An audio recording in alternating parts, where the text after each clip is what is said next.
Hello, welcome back. ఇది వచ్చేసి ముందు రోజు నైటు గ్రైండర్ వేస్తున్నాను. పిండి చూడండి ఎంత బాగా ఫర్మిట్ అయిందో. మనకు పొట్టు ఉద్దిపప్పు ఉంటుంది కదా, అది వేసి గ్రైండ్ చేసేసాను. ఇది వచ్చేసి దోసపిండిది. తర్వాత రవ్వ ఇడ్లీ సపరేటు, దోసపిండి సపరేటు. ఇంకా ఈ దోసపిండి ఇంక ఎక్కువ అయిపోతుందని చెప్పేసి ఇంకొక బౌల్లోకి కూడా తీసి పక్కన పెట్టేశాను, ఇంకో పాత్రలోకి. అది కూడా మంచిగా పొంగుండాలి. మనకు ఇటు సైడు మన ఎండలు ఉంటాయి కదండి, బాగా ఫర్మిట్ అవుతాయి ఏవైనా. అదొకటి మనకు కొంచెం ఇది ప్లస్ పాయింట్ మనకు.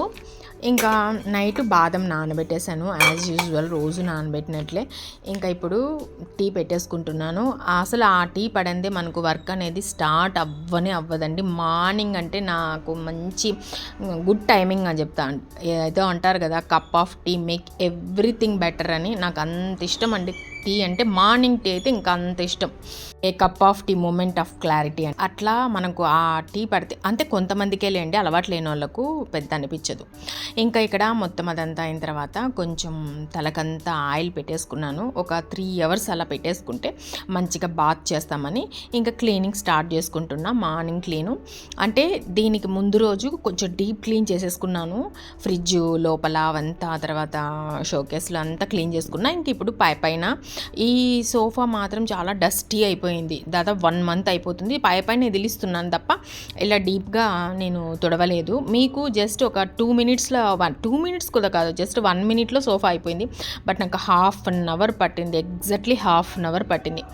సో ఇంకా అది మనకు మెయిన్ ఇల్లు అనేది క్లీన్గా ఉండాలండి. ఇల్లు క్లీన్ లేకపోతే దుమ్ముగా ఉంటే మనకు నాకైతే పర్టికులర్గా పెద్ద ఏమంటారు మూడ్ అనేది ఆఫ్లో ఉంటుందండి. అది clear your space, clear your mind అంటారు కదా. మనం ఉన్న ప్లేస్ని మనం శుభ్రంగా ఉంచుకోవాలి, మన మైండ్ని క్లియర్గా ఉంచుకోవాలి. అప్పుడే మనం చేసే పనిలో క్లారిటీ ఉంటుంది. సో కొంచెం డస్టీగా ఉన్నా కూడా అబ్బా నాకు బెజార్ అనిపిస్తుంది. సో ఇంకా మార్నింగు ఇక్కడ క్లీన్ చేసుకుంటున్నా. మనము క్లీనింగ్ ఉన్న రోజు కొంచెం ఒక ఇడత త్వరగా లేస్తే బెటర్ అండి. మంచిగా వర్క్స్ అయిపోతాయి. అంటే టయానికి వర్క్ అయిపోతుంది, టయానికి టిఫిను, టయానికి పూజ అన్నీ ఎక్దమ్ పర్ఫెక్ట్గా జరుగుతాయి. మనం కొంచెం అటు ఇటు లేట్ అయినా ఆ రోజు క్లీనింగ్ పెట్టుకుంటే మధ్యాహ్నం అయిపోతుంది అనమాట.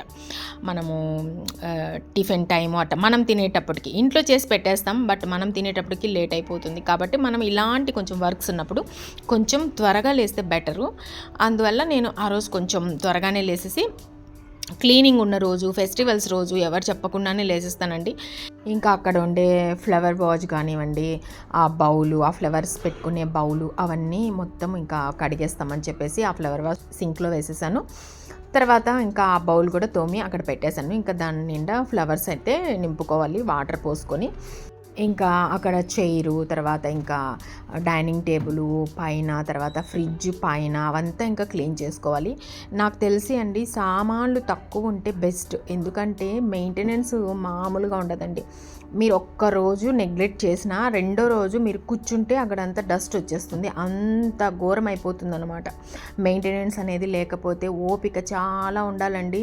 ఇంట్లో సామాన్లు ఉంటే మాత్రం నా సజెషన్ అయితే ఇంట్లో సామాన్లు ఎంత తక్కువ ఉంటే అంత బెటరు. మెయింటెనెన్స్ చేయగలిగిన వాళ్ళైతేనే మనం కొనుక్కోవాలని అనిపిస్తుంది నాకు. ఇప్పుడు కొనేటప్పుడు హ్యాపీగా డెకరేటివ్గా కొనేస్తాం, కానీ అది మెయింటైన్ చేసే లోపల ఇంకా కనిపిస్తుంది, సినిమా కనిపిస్తుంది మనకు.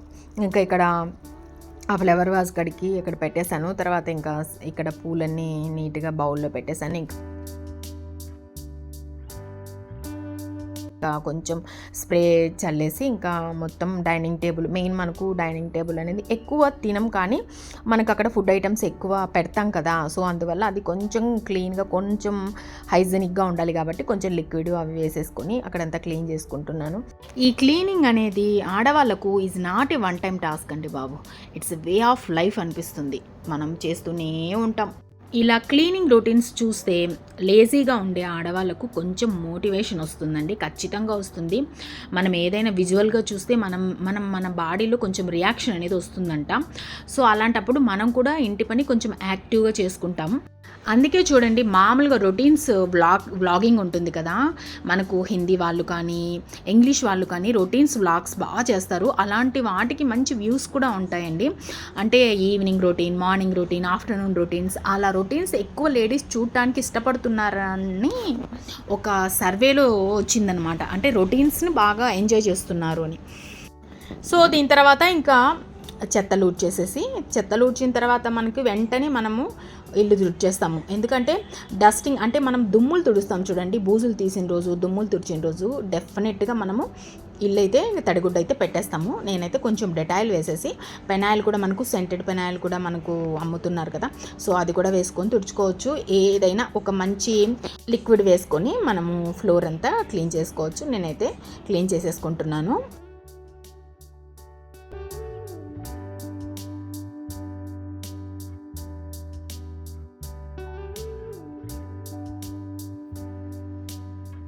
ఇక ఈ క్లీనింగ్ ప్రాసెస్ అయినాక ఒక అగరత్తి వెలిగించేసి డైనింగ్ టేబుల్ మీద పెట్టేశాను. ఫ్రెష్ అయిపోయిందండి ఇల్లు మొత్తం. ఎంత బాగుందంటే క్లీన్ అయిపోయింది.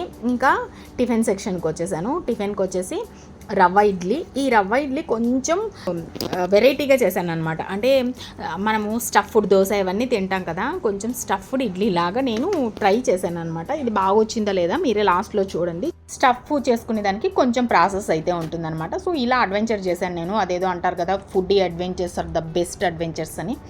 సో అందుకనేసి మనం అప్పుడప్పుడు ఇలా కొంచెం ఏమంటారు వెరైటీగా చేసుకుంటూ తినాలండి ఓపిక ఉన్నప్పుడు. ఎందుకంటే మనకు లైఫ్ ఈజ్ టూ షార్ట్ కదా. Why to eat boring food చెప్పండి. మనం ఎందుకు బోరింగ్ ఫుడ్ తినాలి? మనకు ఓపిక ఉంటే, ఓపిక లేనప్పుడు ఎటు చేసుకోం. ఓపిక కొంచెం ఉంటే కొంచెం వెరైటీగా చేసుకొని తినటంలో తప్పే లేదు. సో ఇక్కడ వచ్చేసి నేను కొంచెం ఆయిల్ వేసాను, కొంచెం జీలకర్ర వేసాను, తర్వాత వచ్చేసి ఆనియన్స్ సన్నగా కట్ చేసుకున్నాను, తర్వాత క్యాప్సికమ్ ఒకటి, ఆనియన్ ఒకటి, క్యారెట్ ఒక 2 క్యారెట్స్, తర్వాత క్యాబేజీ వేసుకున్నాను. అవి బాగా కొంచెం మగ్గించుకున్నాక సాల్ట్ వేసుకున్న తర్వాత కొంచెం జీలకర్ర వేసుకున్నాక కారం పొడి. మీ కారం ఎంత తినగలుగుతారో అంత కారం పొడి వేసుకోండి. నేను అన్నీ పించి వేసుకున్నాను అనమాట. తర్వాత కొంచెం పసుపు వేసుకున్నాను. 1-2 పచ్చిమిర్చి కూడా వేసానండి, సన్నగా తరిగి పచ్చిమిర్చి కూడా వేసాను. వీటిని ఎంత మంచిగా మగ్గించుకుంటే అంత మంచి టేస్ట్ ఉంటుంది. మగ్గిన తర్వాత ఇప్పుడు మనకు అది బైండింగ్ లాగా వర్క్ అవడానికి ఒక పెద్దది పొటాటో ఉడకబెట్టుకొని అది వేసుకున్నాను. అది వేసుకుని దాన్ని కూడా ఒక 5 మినిట్స్ కొంచెం అలా వేయించేసుకున్నాను.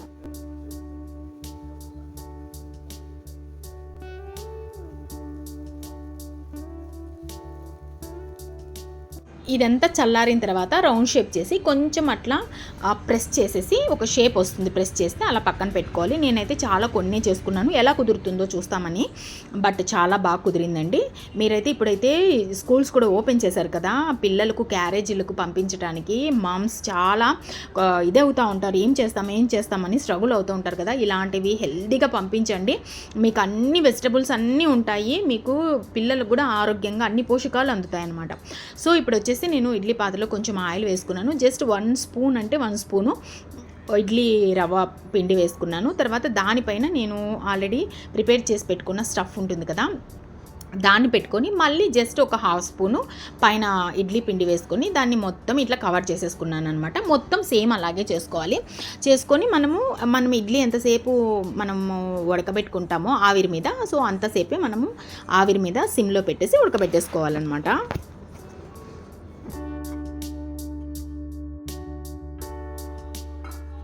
ఇంకా ఇక్కడ వచ్చేసి నేను దోశ కూడా వేసుకుంటున్నా, కారం దోశ. దానికి పప్పులు, పుట్నాల పప్పు, కొంచెం జీలకర్ర, ఒక 2 ఎండుమిర్చి వేసుకున్నాను, రాళ్ళ ఉప్పు వేసుకొని మిక్సీ పట్టేసుకున్న తర్వాత తెల్లబాయి అనమాట, ఒక 3-4 తెల్లబాయలు వేసుకొని దాన్ని కూడా మిక్సీ పట్టేసుకోవాలి. అది మనకు పప్పుల పొడి దోశలోకి సూపర్ ఉంటుంది, అదే కారం దోశలకి.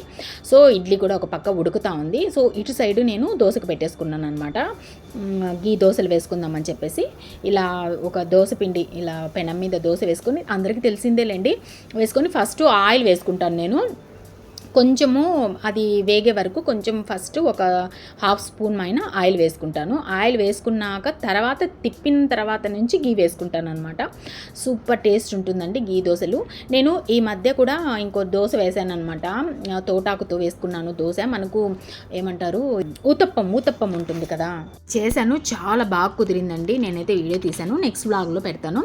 ఇప్పుడు తిప్పుకున్న తర్వాత గీ వేసుకున్నాను, 1 స్పూను గీ వేసుకొని తర్వాత అది కూడా మంచిగా కాలి కాలిన తర్వాత మళ్ళీ ఇటు సైడు తిప్పేసి ఇప్పుడు మనం కారం పోసుకోవాలన్నమాట. కారం పోసుకొని దాని మీద పప్పుల పొడి చల్లుకొని దాని మీద గీ వేసుకొని తింటే ఇంకా అద్భుతంగా ఉంటుందండి. దీనికి అసలు ఈ ఇడ్లీ తర్వాత ఈ స్టఫ్ ఇడ్లీ, ఈ కారపు దోశలు ఆ రోజు టిఫిన్ చేసుకున్నాను అనమాట.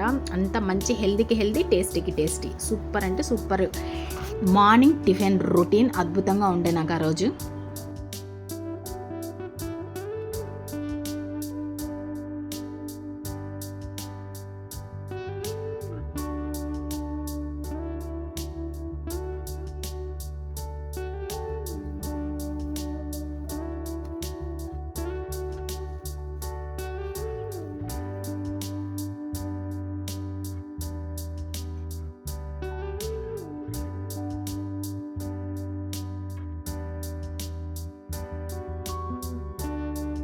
ఈ దోశ చేసే లోపల ఇంకా ఇడ్లీ కూడా అయిపోయింది.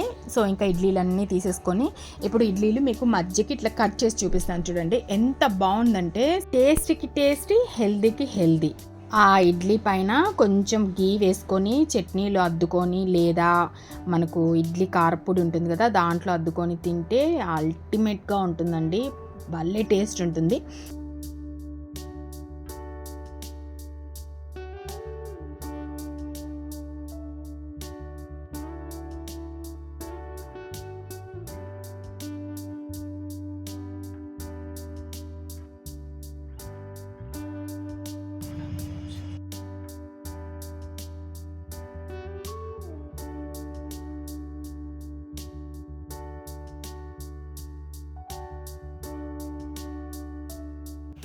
ఇదైతే మరుసటి రోజు మార్నింగ్ కూరగాయలన్నీ తెప్పించుకున్నాను. సో ఇంకా ఆ కూరగాయలన్నింటినీ కొంచెం సర్దేసుకుంటున్నాను.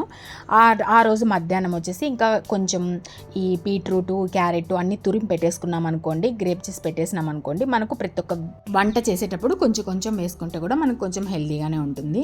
సో ఇవి పాత ఆనియన్స్ అనమాట. ఇంకా 3 ఉంటే అవి మార్నింగ్కి టిఫిన్ చేసేసాను. ఇంకా మిగిలినవి ఉండే. సో ఇంకా కొత్త ఆనియన్స్తో ఎందుకు కలపడం అని ఇవి సపరేట్, ఇవి కూడా గ్రేప్ చేసి పక్కన పెట్టేసుకుంటే మనకు యూజ్ అవుతాయి కదా. ఫ్రిడ్జ్లో మొత్తం పెట్టేస్తాను అనమాట అన్నీ.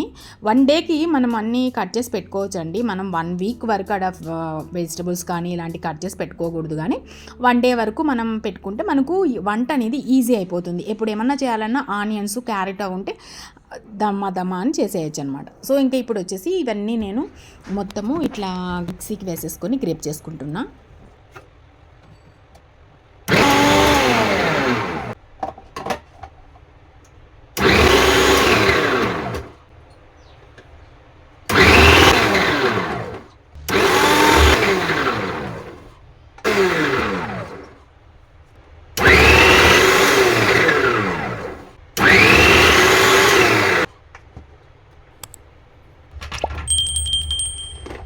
బీట్రూట్ తురుమును వచ్చేసి హల్వా చేసుకుందామని చెప్పేసి బీట్రూట్ హల్వా దాన్ని మాత్రం ఒక పాత్రలో వేసి పక్కన పెట్టేసుకుంటున్నాను అనమాట.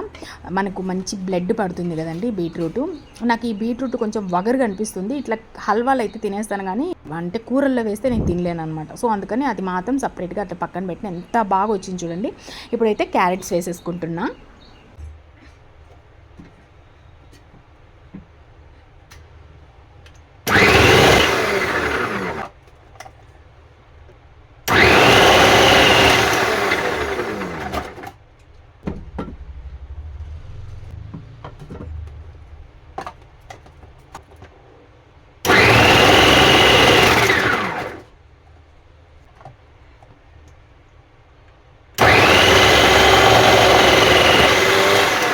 ఇలా ఈ క్యారెట్లను ఒక బౌల్లో తీసి ఫ్రిడ్జ్లో పెట్టేసుకుంటే నాకు అన్నిటికీ యూజ్ అవుతుంది. దోశల్లోకి అన్నిటికీ, ఊతప్పంలోకి అన్నిటికీ యూజ్ అవుతుంది. తర్వాత ఇంకా పాత ఆనియన్స్ కూడా ఉన్నాయి. సో ఆ పాత ఆనియన్స్ని కూడా సేమ్ ఇట్లే కట్ చేసి పెట్టేసుకున్నాం అనుకోండి, ఫ్రిడ్జ్లో ఒక బౌల్లో తీసి పెట్టేసుకుంటే మనం అన్నిటికి యూజ్ చేసుకోవచ్చు. ఆ ఆనియన్స్ కూడా యాజ్ ఇట్ ఈజ్ ఊతప్పంలోకి వేసుకోవచ్చు, తిరగమాతల్లోకి, కూరల్లోకి, ప్రతి ఒక్క దానికి మనకు ఆమ్లెట్లు వేసుకున్న అన్నిటికి యూజ్ అవుతాయి అనమాట. జస్ట్ మరుసటి రోజు మధ్యాహ్నం వరకు యూజ్ అవుతాయి అంతే. తర్వాత మళ్ళీ ఫ్రెష్గా కట్ చేసి వేసుకోవచ్చు అనమాట. సో ఇది అండి ఈరోజు వీడియో. మీకు నచ్చితే like, share, comment, subscribe. Next వీడియోతో మళ్ళీ కలుస్తాను. అంతవరకు బాయ్ బాయ్.